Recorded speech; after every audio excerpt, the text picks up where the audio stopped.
देखिए, मैं एक जिम्मेदार आदमी, सरकार मुझे किस आधार पर रोकेगी? पिछली बार मुझे ऐसा लगा कि मैं राजस्थान में नहीं कि ऐसे स्टेट में आ गया हूँ जहाँ आज़ादी नहीं।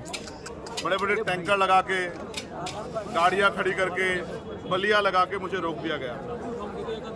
और आज भी प्रयास हुआ था हमारी सभा विफल हो जाए, हमारी यात्रा विफल हो जाए तो चीफ मिनिस्टर जी को बुलाया गया। अब चीफ मिनिस्टर क्यों नहीं आए ये तो वो जाने।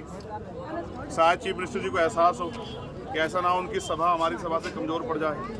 मैं आपको पूरी जिम्मेदारी से कह रहा हूँ, ये लोकतंत्र है, जनता तय करेगी कौन आगे बढ़ेगा कौन पीछे हटेगा। लेकिन अगर जनता को गुलाम समझा जाए, उनको कमज़ोर समझा जाए, और जिस तरह से यहाँ के नेताओं ने सत्ता के संरक्षण में किसानों को लूटने का काम किया। अभी भी 258 दिन से एक धरना चल रहा है सिर सीमेंट वालों के यहाँ पे। वो अपनी जमीनों के मुआवजे की मांग कर रहे हैं, रोजगार की मांग कर रहे हैं, पक्के मकानों की मांग कर रहे हैं, और कोई सुन नहीं रहा है। आज लोग अनशन पे बैठ गए, उनकी जान को खतरा बन गया है। ना कोई नेता सुन रहा, ना सरकार, ना प्रशासन। और प्रशासन ये कह रहा है आचार संहिता लगी आपको भगा देंगे। ये बात स्पष्ट करती है कि यहाँ की जो ताकतवर लोग हैं यहाँ के, वो नहीं चाहते किसानों को, नौजवानों को, कमजोरों को, शोषितों, वंचितों को उनके हक अधिकार मिले। और वो कब तक रोकेंगे? इस बार ऐसा ना हो कि मेरा समाज, यहाँ का कमजोर वर्ग उनको ही रोक दे कि वो विधानसभा में जाने लायक ना रहे, और वो इतनी ताकत में रहे कि कलम की ताकत उनके पास हो कि वो किसी का अहित कर पाए। कितने विधानसभा प्रत्याशी उतारे हुए कब तक? 7 तारीख को यानी कि कल हमारी पार्टी की, मैं यहाँ से आज हमारी यात्रा का पहले चरण का समापन हुआ है। मैं दिल्ली लौटूंगा। दिल्ली में कल पार्टी की सेंट्रल कमेटी की मीटिंग है। यहाँ से 100 से ज़्यादा प्रत्याशियों की जो लिस्ट बनी है वहाँ जाएगी। कल उस पर रिसर्च होगा। हो सकता है कल शाम के टाइम या परसों हमारी पहली लिस्ट जो है वो जारी हो। कितने प्रत्याशियों की क्या होगी, यहाँ के प्रदेश अध्यक्ष जी, प्रदेश प्रभारी जी, तमाम सामान्य लोग आपको जरूर बताएंगे।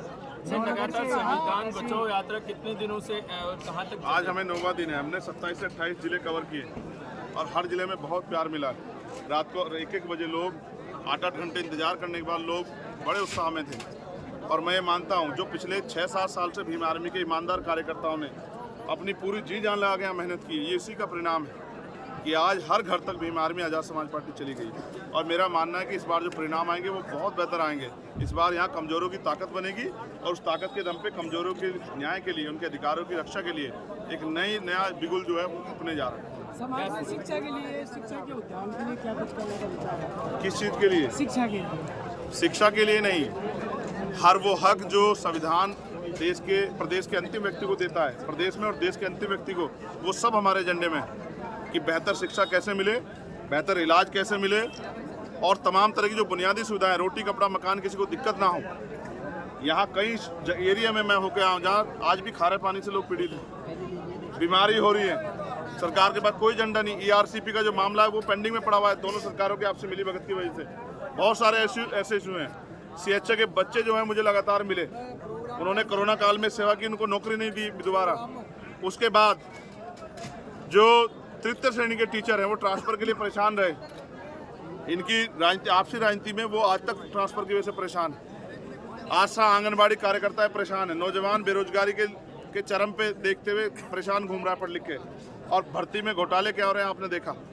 और मैं ये भी नहीं कह रहा हूँ कि इससे पिछले वाली अच्छी थी, उन्होंने तो 2 अप्रैल 2018 को बहुत मार पड़े है हमारे लोगों को। तो हमें इन दोनों पार्टियों से अब इनको किनारा करते, इनको जय भीम करते हुए अपनी पार्टी को मजबूत करके अपनी पार्टी को ताकतवर बनाना है, क्योंकि इन्होंने हमारे बारे में नहीं सोचा। अब हमारे लोग भी इनके बारे में सोचना बंद करें। किसानों के धरने पे भी पहुंचे थे आप, किस तरह की बात करें? मैंने उनको विश्वास दिलाया है कि हम प्रयास करेंगे कि इस बार एक तो वो लोग यहाँ ताकतवर ना हो जिन लोगों ने उनके अधिकार छीनने में संरक्षण दिया ताकतवर लोगों को, फैक्ट्री वालों को, और दूसरा हमारा प्रयास रहेगा कि उनकी मांगे सरकार मान ले। इसलिए मैं हर मंच से उनके बारे में जरूर कहूँगा, जैसे मैंने आज आपसे कहा कि उनके मसले का हल होना चाहिए, उनको उनकी जो मांगे वो पूरी होनी चाहिए। बिल्कुल सर, बहुत